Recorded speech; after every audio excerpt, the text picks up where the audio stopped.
بن عمر فرماتے ہیں ایک صحابی تھے، مدینے میں ان کی رہائش تھی، وہیں ان کی ولادت ہوئی اور آخر مدینے میں ہی ان کا انتقال ہوا۔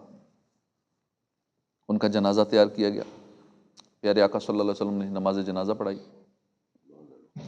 نماز جنازہ پڑھ لینے کے بعد آپ صلی اللہ علیہ وسلم نے فرمایا یا لیتہ مات بغیر مولدہ، کاش اس کا انتقال اس کی جائے پیدائش کے علاوہ کسی اور شہر میں ہوتا، کاش اس کا انتقال اس کی جائے پیدائش کے علاوہ کسی اور جگہ ہوتا۔ صحابہ کرام کو بڑی حیرت ہوئی، عرض کی یا رسول اللہ اس میں کیا راز ہے؟ فرمایا کہ جب آدمی اپنی جائے پیدائش کے علاوہ دوسرے شہر میں مرتا ہے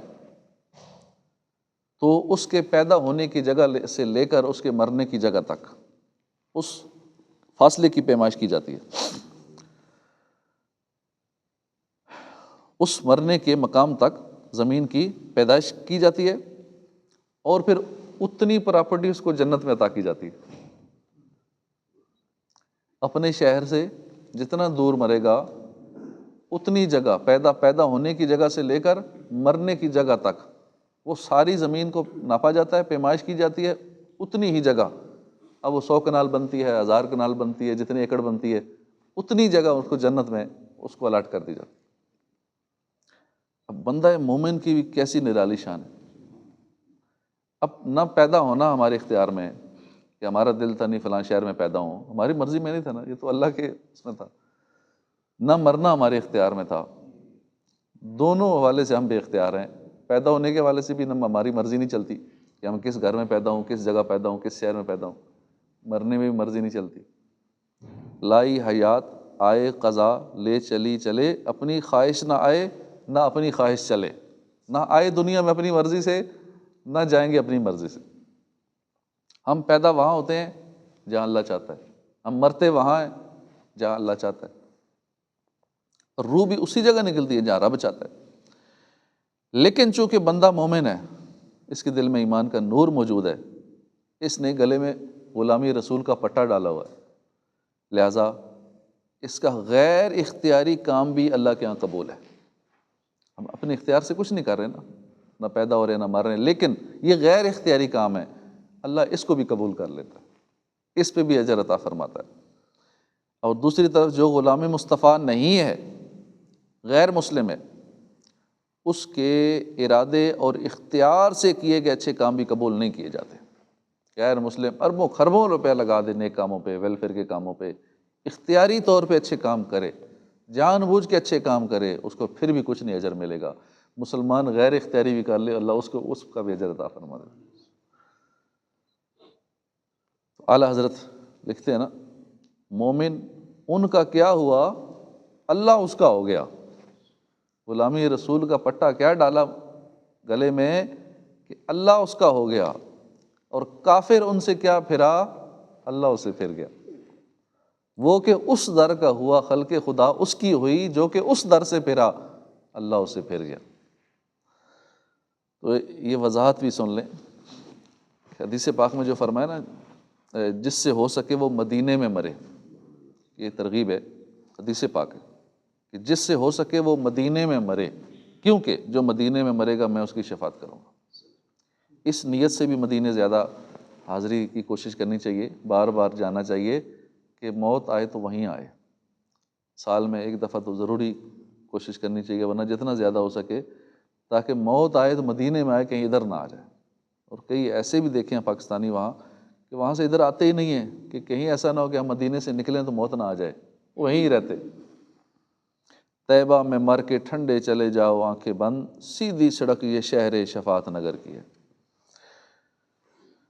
یہ صحابی جو مدینے ہی میں پیدا ہوئے، مدینے ہی میں رہے، پھر مدینے ہی میں انتقال ہوا، اور پیارے آقا نے فرمایا کاش یہ اپنے پیدائش والے شہر میں انتقال نہ کرتے۔ اب اس کا مطلب کیا ہوا؟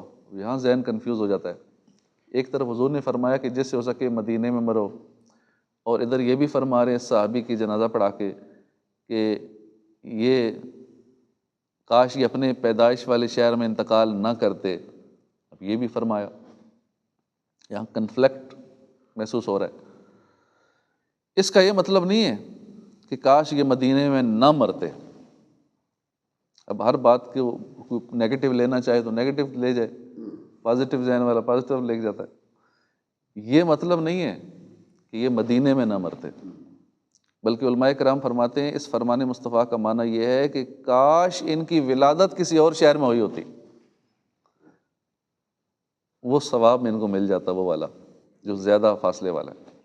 کاش ان کی ولادت کسی دوسرے شہر میں ہوتی، پھر یہ وہاں سے راہ خدا میں سفر کرتے کرتے مدینے آتے، جیسے مکے سے بہت سارے صحابہ نے مدینے ہجرت کی، پیدا مکے میں، وہ ہجرت کر کے مدینے آ گئے، انتقال مدینے میں ہوا اور مدینے میں انتقال کر جاتے۔ یوں ان کی پیدائش کی جگہ سے لے کر مدینے تک جو زمین ہوتی وہ ناپی جاتی، پیمائش کی جاتی، اور ان کو جنت میں اتنی جگہ مل جاتی۔ میں جو یوں مدینے جاتا تو کچھ اور بات ہوتی، کبھی لوٹ کر نہ آتا تو کچھ اور بات ہوتی۔ مشہور مفسر قرآن مفتی احمد یار خان نعیمی رحمۃ اللہ علیہ فرماتے ہیں اس حدیث پاک سے ثابت ہوا کہ سفر کی موت یہ وطن کی موت سے افضل ہے۔ اپنے گھر میں مرنے کی بجائے اپنے شہر میں مرنے کی بجائے سفر میں جب مرتا ہے نا اس کی الگ ہی شان ہے۔ ایک اور حدیث پاک میں فرمایا موت و غربت شہادہ، سفر کی موت شہادت ہے۔ گھر سے کہیں اچھا ہے مدینے کا مسافر، یا صبح وطن شام غریب الوطنی ہے۔ یعنی مدینے کے مسافر کی بھی کیا بات ہے، اس راستے کا مسافر کہیں سے، گھر سے کہیں بہتر ہے۔ گھر کا آرام، سہولیات، اس سفر کی غریب الوطنی اور سختیوں پر نثار ہے۔ کہ جب کوئی اس سفر پہ جاتا ہے نا، جہاز میں گھر سے نکل گیا نا تو مسافر بن گیا، اب وہ ٹینشن نہ لے موت کی، اس راہ کا مسافر بن گیا نا، اب اس راستے میں جو موت آئے گی انشاءاللہ کرم ہو جائے گا۔ اور کئی تو پھر وہ یہ بھی کہتے ہیں کہ ٹھہر جا روح مضطر تو، نکل جانا مدینے میں۔ اس راہ میں چلیں، ویسے ہی موت آ جائے، ادھر سے نکلتے ہوئے موت آ جائے، راستے میں جہاز میں کچھ ہو جائے تو بڑی سعادت کی بات ہے۔ لیکن جب مدینہ قریب آ رہا ہوتا ہے نا اس وقت پھر یہی خواہش ہوتی ہے کہ تھوڑی دیر ٹھہر جا، ٹھہر جا روح مضطر تو، نکل جانا مدینے میں، تھوڑا سا رہ گیا سفر، نکل جانا مدینے میں، خدا را اتنی جلدی بھی کیا مدینہ آنے والا ہے۔ ٹھہر جا روح مضطر تو، نکل جانا مدینے میں، ٹھہر جا اتنی جلدی بھی کیا۔ تو امیر اہل سنت کا پورا کلام ہے، یہ بڑا پیارا کلام ہے۔ تو اللہ پاک مدینے میں موت نصیب فرمائے۔ تو یوں راہ خدا میں جب موت آتی ہے اس کی بات ہی کچھ اور ہوتی ہے۔ ہمارے ہاں ایک مائنڈ سیٹ بنا ہوا ہے نا، راہ خدا میں سفر کرنا تو چلو بڑی دور کی بات ہے نا، اچھی اچھی نیتیں کرنی چاہیے، مسافر بننا چاہیے اللہ کی راہ کا۔ ہمارے ایک مائنڈ سیٹ یہ سوچ بنی ہوئی ہے، ایک تعداد تو مسلمانوں کی وہ ہے کہ جو دین کی طرف آتے ہی نہیں ہیں، عید پڑھیں گے یا خالی جمعہ پڑھیں گے، بس اس حد تک رہتے ہیں۔ کئی تو سال بعد صرف عید ہی پڑھتے ہیں، اور وہ بھی ہیں شاید عید بھی نہیں پڑھتے، وہ بھی ایک تعداد ہے، سال میں بھی مسجد میں نہیں آتے۔ اور کچھ ہیں جو صرف جمعے کے نمازی ہیں، جمعے والے دن آتے ہیں۔ اس کے علاوہ بس ماڈرن زندگی گزر رہی ہے۔ ان کے علاوہ وہ لوگ جو باقاعدہ دین کا رجحان رکھتے ہیں، باقاعدہ ایسے لوگ جو نمازی ہیں، داڑھی رکھی ہوئی ہے، ٹوپی پہن کے رکھتے ہیں، سر ڈھانپ کے رکھتے ہیں، نمازیں پڑھتے ہیں، روزے رکھتے ہیں، تلاوت کرتے ہیں، دیندار بھی ہیں، دیندار بھی کہلاتے ہیں۔ ان لوگوں کے بھی عموماً یہ سوچ ہوتی ہے کہ بس اتنا کافی ہے، جتنا ہم کر رہے ہیں نا، مسجد میں آتے ہیں، ٹوپی پہن لیتے ہیں، داڑھی رکھ لی، نمازیں پڑھ لی، ہم بہت کچھ کر رہے ہیں، نمازیں پڑھ لی، روزے رکھ لیے، حلال کمایا، حلال کھایا، اللہ کے حقوق ادا کیے، بندوں کے حقوق ادا کر دی، اور بس۔ یعنی اللہ کی راہ میں سفر کرنا تو ڈکشنری میں ہی نہیں ہوتا، سوچ میں ہی نہیں ہوتا کبھی کہ ہاں یہ کام بھی کرنا ہے۔ ہم بس اسٹینڈ کا وزٹ کر لیں، ریلوے اسٹیشن پر چلے جائیں، ایئرپورٹس پر چلے جائیں، روزانہ ہزاروں یا لاکھوں لوگ سفر کرتے ہیں، کوئی رشتہ داروں کو ملنے جا رہا ہے، کوئی رزق حلال کے لیے سفر کر رہا ہے، کوئی کسی شادی میں شرکت کے لیے سفر کر رہا ہے، کوئی ویسے گھومنے پھرنے کے لیے دنیا میں گھوم رہا ہے، سفر کر رہا ہے، مری جا رہا ہے، ناران کاغان جا رہا ہے، اور دوسرے ملکوں میں گھومنے پھرنے جا رہا ہے، یا اپنی جاب کے لیے کئی لوگ دوسرے شہر جاتے ہیں یہاں سے روزانہ۔ اب ادھر سے کئی ایسے ہیں جو ادھر سے دوسرے شہر میں ڈیوٹی پر روزانہ جاتے ہیں، صبح جاتے ہیں شام آتے ہیں، 100 کلومیٹر 200 کلومیٹر دور بھی جاتے ہیں سفر کر کے، روز سفر کرتے ہیں۔ کوئی رشتہ داروں سے ملنے جا رہا ہے، رزق حلال کے لیے سفر کر رہا ہے، کوئی شادی میں شرکت کے لیے جا رہا ہے، تو لوگوں کا یہ ذہن ہوتا ہے کہ سفر تو انہی مقاصد کے لیے ہوتا ہے، نوکری کے لیے ہوتا ہے، جاب کے لیے ہوتا ہے، کاروبار کے لیے ہوتا ہے، پیسہ کمانے کے لیے ہوتا ہے، کہیں رشتہ داروں کے جنازہ غمی خوشی اس کے لیے سفر ہوتا ہے، بس یہی سفر ہوتا ہے۔ اور باقی رہا دین، اس کے لیے سفر کرنے کا عام طور پر ذہن نہیں ہوتا کہ دین کے لیے بھی سفر ہوتا ہے۔ لوگ یہ سمجھ رہے ہوتے ہیں کہ راہ خدا میں سفر کرنا دینی لوگوں کا کام ہے، یہ تو ہمارا کام نہیں ہے نا، یہ تو مولویوں کا کام ہے، یہ سفر کریں، یہ تو دعوت اسلامی والوں کا کام ہے، جو امامہ پہنتے ہیں داڑھی رکھتے ہیں نا، یہ ان لوگوں کا کام ہے، وہ جائیں اللہ کی راہ میں، 3 دن جائیں، مہینہ جائیں، دور سے دیکھ کر جن کو ہم پہچان جاتے ہیں کہ وہ کوئی اسلامی بھائی آ رہا ہے، یہ بس راہ خدا میں سفر کرنا اس کا کام ہے نا، ہمارا کام نہیں۔ تو راہ خدا میں سفر یہ دین کا حصہ ہے، یہ ایک مستقل نیکی ہے۔ جس طرح ہم نماز پڑھتے ہیں، روزہ رکھنا ایک نیکی ہے، نماز پڑھنا نیکی ہے، تلاوت کرنا نیکی ہے، صدقہ وغیرہ دینا ایک نیکی ہے، ایسے ہی اللہ کی راہ میں سفر کرنا بھی الگ سے ایک نیکی ہے، مستقل نیکی ہے یہ، اور اس پر ثواب ملتا ہے۔ بخاری اور مسلم کی روایت ہے، رسول ذیشان صلی اللہ علیہ وسلم نے فرمایا، اللہ کی راہ میں صبح یا شام کرنا دنیا اور جو کچھ دنیا میں اس سے بہتر ہے۔ حضرت ابو ہریرہ رضی اللہ عنہ سے روایت ہے، رسول ذیشان صلی اللہ علیہ وسلم نے فرمایا، کسی بندے پر راہ خدا کا غبار اور دوزخ کا دھواں جمع نہیں ہو سکتا۔ اس حدیث پاک کی شرح میں لکھا ہے کہ راہ خدا کا غبار وہ غبار ہے جو رب کی رضا کے لیے راستہ چلا جائے، اور وہاں کا غبار بدن یا کپڑوں پر یا پاؤں یا چہرے پر پڑے۔ حدیث پاک کا معنی یہ ہے کہ جیسے 2 ضدیں جمع نہیں ہو سکتی، آگ اور پانی اکٹھے نہیں ہو سکتے، یوں ہی اللہ پاک نے راہ خدا کے غبار اور جہنم کے دھوئیں کو آپس میں ضد بنا دیا۔ یہ دونوں جمع نہیں ہو سکتے کہ آپ راہ خدا کے مسافر بنیں اور اس راہ میں گرد پڑی جسم پہ کہیں، اب وہاں جہنم کی آگ نہیں چھوئے گی اس جگہ کو، کیونکہ وہاں گرد پڑ گئی، راہ خدا کی مٹی پڑ گئی۔ اب راہ خدا میں سفر مثلاً علم دین سیکھنے کے لیے، نیکی کی دعوت دینے کے لیے ہم 3 دن چلے جاتے ہیں، جس کو مدنی قافلہ کہتے ہیں دعوت اسلامی والے، 3 دن چلے گئے، 12 دن چلے گئے، 1 مہینے کے لیے چلے گئے کہ چلو خود بھی کچھ سیکھیں گے، جس جگہ جائیں گے وہاں ان لوگوں کو بھی نماز کی دعوت دیں گے، نیکی کی دعوت دیں گے، پھر وہاں اپنا کھانا پکانا ہوتا ہے، اور بڑا ایک قسم کا بہترین ٹور بھی ہو جاتا ہے یہ۔ اگر اس حوالے سے بھی سوچا جائے کہ ویسے بھی گھومنے پھرنے جاتے ہیں نا، مری جائیں گے، کہیں اور جائیں گے، ہوٹلوں میں رہیں گے، اتنا خرچہ کریں گے، اور یہاں تو وہ بھی نہیں، ہوٹلوں کا خرچہ بھی نہیں، فری میں رہائش فری ہے، اور بس کھانا پکانا ہی ہے، وہ اپنا مل جل کے خرچہ اکٹھا کرتے ہیں اور کھانا پکاتے ہیں۔ ایک بہترین یہ وزٹ ٹور بھی ہو جاتا ہے، تھوڑا گھومنا پھرنا بھی ہو جاتا ہے، اور دین کی خدمت بھی ہو جاتی ہے، ثواب بھی مل جاتا ہے، اور جتنے یہ فضائل ہم نے سنے راہ خدا میں سفر کے وہ بھی حاصل ہو جاتے ہیں۔ پیارے آقا صلی اللہ علیہ وسلم نے فرمایا، مسافر اللہ کے محبوب بندے ہیں۔ پوچھا گیا کون مسافر؟ فرمایا جو اپنے دین کے لیے یہاں سے وہاں، وہاں سے یہاں سفر کرتے رہتے ہیں، روز قیامت انہیں عیسیٰ علیہ السلام کے پاس جمع کر دیا جائے گا۔ راہ خدا میں سفر کرنے والوں کی کیا شان ہے؟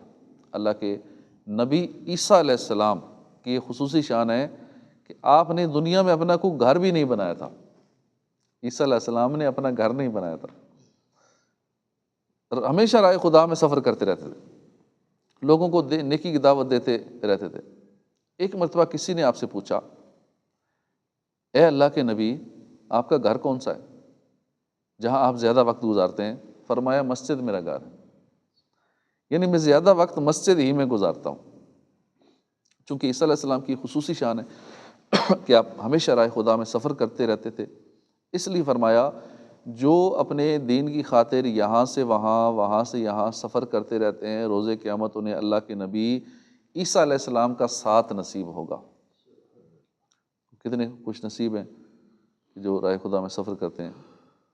جو راہ خدا میں سفر کا ذہن نہیں رکھتے ہیں، نمازیں پڑھتے ہیں، روزے رکھتے ہیں، حلال روزی کماتے ہیں، دیگر نیک کام کرتے ہیں، مگر راہ خدا میں سفر کرنا ان کی ڈکشنری میں شامل نہیں ہے، وہ غور فرمائیں کہ راہ خدا کا مسافر بننا کتنا اہم کام ہے، کتنا ضروری کام ہے۔ شیخ شہاب الدین سہروردی بہت بلند رتبہ ہستی ہیں، سلسلہ سہروردیہ کے پیشوا ہیں۔ آپ وہ ہستی ہیں کہ حضور غوث پاک نے آپ کے سینے پر ہاتھ رکھا، فرماتے ہیں کہ اس کی برکت سے، جو غوث پاک نے سینے پہ ہاتھ رکھا، اس کی برکت سے میرا سینہ علم لدنی سے بھر گیا۔ یہ وہ ہستی ہیں۔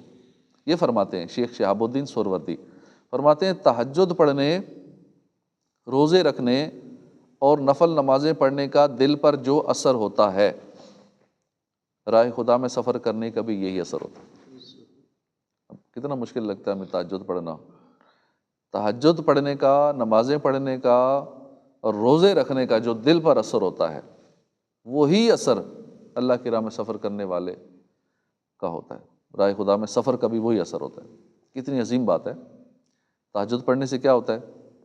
دل سے گناہوں کا میل دھل جاتا ہے، گناہوں سے نفرت ہو جاتی ہے، دل میں نور آ جاتا ہے، باطنی بیماریاں ٹھیک ہو جاتی ہیں، نیکیوں کی طرف رغبت بڑھتی ہے، باطن اجلا اجلا چمکدار ہو جاتا ہے۔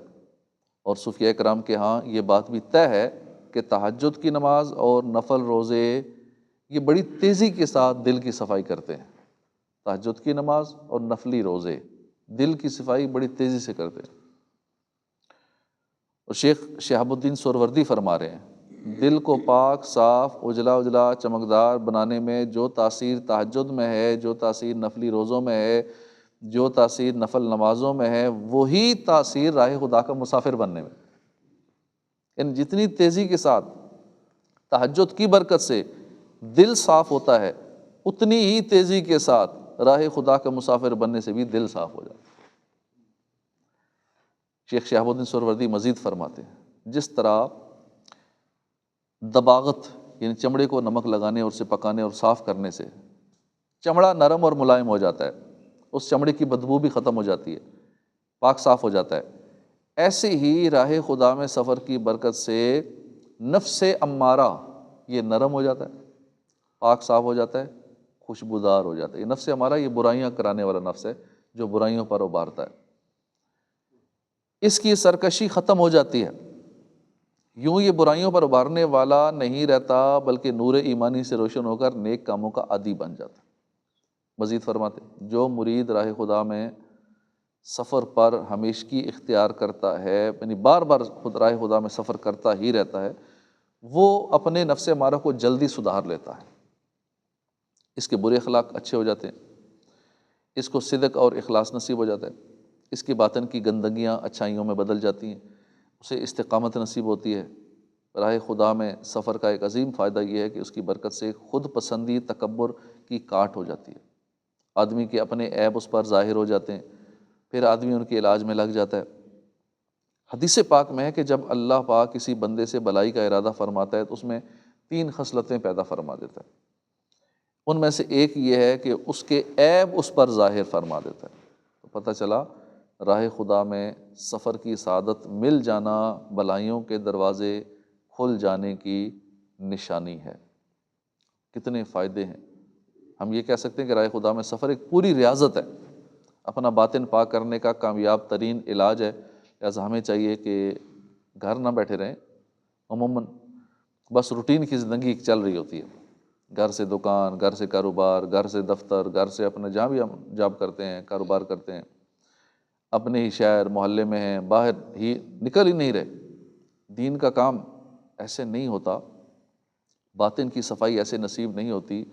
دل صاف کرنا ہے، خود کو سدھارنا ہے، نیکیوں کی عادت ڈالنی ہے، گناہوں کی نفرت دل میں پالنی ہے، نیک نمازی بننا ہے، تہجد گزار بننا ہے، اخلاق سنوارنے ہیں، با کردار با اخلاق مسلمان بننا ہے، تو گھر سے نکلنا پڑے گا، راہ خدا میں سفر کرنا پڑے گا۔